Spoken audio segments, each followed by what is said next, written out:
Welcome to your deep dive.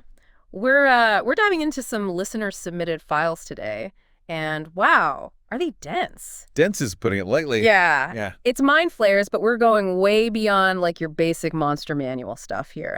We are going deep. Uh-huh. Much more than meets the eye with these creatures. Okay, so the listener sent in this PDF, and it's just titled Mind Flayers.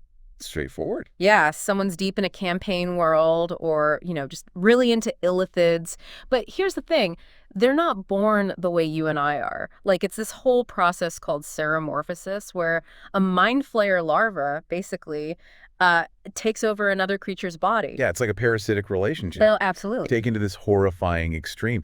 And what I think is fascinating is that this act of seromorphosis, this creation through violence, it really informs their entire societal structure. So, like, their origin story is built on domination, which, knowing mind flayers, tracks. And speaking of their society, how about that whole ruled by a giant brain thing, the elder brain? This deep dive claims that becoming part of it is like their ultimate goal in life, or unlife, or whatever. Think about that for a second. It's a hive mind, but with individual personalities. At least until they're absorbed. Right. It raises all sorts of questions about what individuality even means to a mind flayer. Right. Like, is it a sacrifice they make? Or is it just ingrained in them from the moment that larva takes hold? Yeah, it really makes you wonder about their concept of self. Are they individuals striving for the collective, or are they just cogs in a machine, destined to become one with something larger than themselves? Okay, so we know mind flayers have a thing for brains, but this deep dive goes beyond just like they eat brains. It gets into the how, the why, the intricacies. I had no idea it was like a whole system. It's about resource management as much as sustenance. They need brains, but they can't just wipe out every intelligent creature they come across. That's where things get interesting. Okay, so walk us through it. What are we talking about here? Well, they have a few ways of obtaining this essential nutrient. Breeding thralls, preying on unsuspecting creatures that wander too close, and conducting these organized raids on intelligent settlements. Hold on, organized raids. Like they're strategic about this. Oh, yeah, absolutely. They can't afford to deplete their hunting grounds, so to speak. The deep dive mentions raids on both the Underdark and the surface world. So not just a threat in our own backyards then. Comforting. But why even go through the trouble? If it's just food, why not find something else to eat? See, there's something about consuming a mind that goes beyond just, simple nourishment. It's about knowledge, experiencing the world through the memories and emotions of another being. Okay, that's both fascinating and incredibly creepy. The deep dive actually uses the term, get this, culinary theater, where a single mind flayer extracts and consumes the brain while, broadcasting the sensations telepathically to an audience. Wait, seriously, it's a brain-eating rave? In a sense, yes. Yeah. It's a communal experience, a way of sharing knowledge and, dare I say, pleasure. Okay, I need a minute to process that. But it sounds like this need for, mental sustenance goes way beyond just staying alive. They're actively seeking out new experiences, new knowledge, even if it means doing some truly horrific things to get it. Which brings us to perhaps the most disturbing aspect of their whole deal, the whole sun extinguishing thing. Oh yeah, the sun thing. Even for mind flayers, that's a whole other level. It really is like cosmic horror, Yeah. A whole race of creatures that just want to blot out the sun. Driven by darkness. But why even consider it? Like, what's the end game there? It's a question that divides even the mind flayers themselves. Some see it as like this way to reshape the world in their image. Total domination. Right. Others, they think it's a path to annihilation. Well, and this deep dive mentions their history, right? Like, it hints that they might have been involved in some kind of cataclysmic event before. So it's not just an abstract fear, right? Exactly. They're both drawn to and terrified by that kind of power. Makes you think. For sure. And it's not just history repeating. It's like they want to control it, which, again, very on brand for mind flayers. But this deep dive, it goes deep on the tools and methods they use for control, and it's kind of unsettling. It really is. They're very efficient when it comes to getting information and manipulating those around them. Yeah, and their tech. Okay, thought extruders. Brutal. Talk about a name that says exactly what it does. Right, like some dystopian nightmare. They can actually just pull info from someone's brain with that thing. It's crude, but effective. The deep dive says they can get past even really strong mental defenses. Just strip away thoughts and memories. And then there's those resonance stones. Mood lighting for your soul. I stand by that. Clever, right. But terrifying when you think about it. Oh, absolutely. They can use those things to control emotions.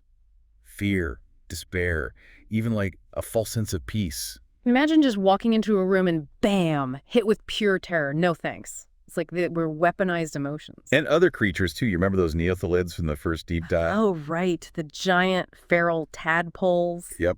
Living siege weapons. And the Mind Flayers, they either created them or their actions, led to their creation. Talk about unintended consequences. It seems like that's a theme here. It does, doesn't it? They're so focused on being in control, they don't think about the long game. It's a cautionary tale. Even the most, powerful beings, they aren't immune to messing up. It makes you think, if they're so smart, why haven't they, figured that out? Maybe they have, and they just don't care. Or they think they're so powerful they can just fix any problem. Could be. Which brings us back to that sun extinguishing plan. Are they really willing to risk it all just to remake the world the way they want it? It's a huge gamble, and not just for us surface dwellers, for them too. So let's say they pull it off, right? Sun's gone, world's dark. Then what? What does that even look like? Hard to say. The deep dive gives us these little hints. Like, it would be a society where knowledge is everything, but it's super controlled. So a giant telepathic library with a side of brain eating. Maybe. Yeah. Or maybe it's just so alien we can't even imagine it. Getting some serious Lovecraft vibes here. Mm-hmm. But even in total darkness, they still gotta, live, right? Exactly. They might be these masterminds, but they still need to, exist. The deep dive mentions these suits they wear, damp suits, to protect their skin when they're on the surface. Right. Because even masterminds need sunscreen. Or, I guess the anti-sun equivalent. Shows their limits, Right. All that power, and they're still vulnerable. It's like the old saying. The bigger they are. The harder they fall. Exactly. And the Mind Flayers, for all their ego, might just learn that the hard way. Makes you wonder, though, if they are so vulnerable, what are they so afraid of? It really does feel like we keep coming back to fear with these guys. It's at the core of everything they do. It might be. The deep dive seems to suggest that a lot of everything, really. The brain eating, the manipulation, even the whole wanting to control the sun thing. Yeah. It might all come down to fear. Fear of death, fear of being overthrown, just vulnerability in general. Which kind of makes them more than just monsters, right? It's, I don't know, almost relatable. Relatable is a strong word, but it definitely adds a layer of complexity. They're not just driven by hunger or power. It's these really primal fears, just on a much larger, more terrifying scale. For sure. So where do we even go from here? We've learned all this stuff about brain eating, sun blocking, mind control monsters. It's a lot. Knowledge is power, right? Even when it's about creatures like this. Right. If we understand what makes them tick, what they're afraid of, yeah, that's how we protect ourselves. So it's not like prepping for a big fight. It's more like understanding the threat itself on a deeper level. Exactly. It's about seeing how seductive their methods are. That promise of knowledge, of control, right, and then resisting it. We have to value our own minds, our individuality. Because if we lose that, what are we even fighting for? It's a scary thought. And it really highlights what this deep dive is all about, asking these big questions about knowledge, about power, about where the line is between curiosity and, just going too far. It's a line we're all walking, even without Mind Flayers in the picture. So that's our deep dive for today. We got into the nitty-gritty of Mind Flayer society, their goals, their methods, how they pose this really unique threat to what makes us human. Just remember, the best defense, keep those minds sharp and interesting, not very appetizing to a Mind Flayer. And maybe even more importantly, a mind that understands the dangers of ultimate power. No matter how tempting it might seem,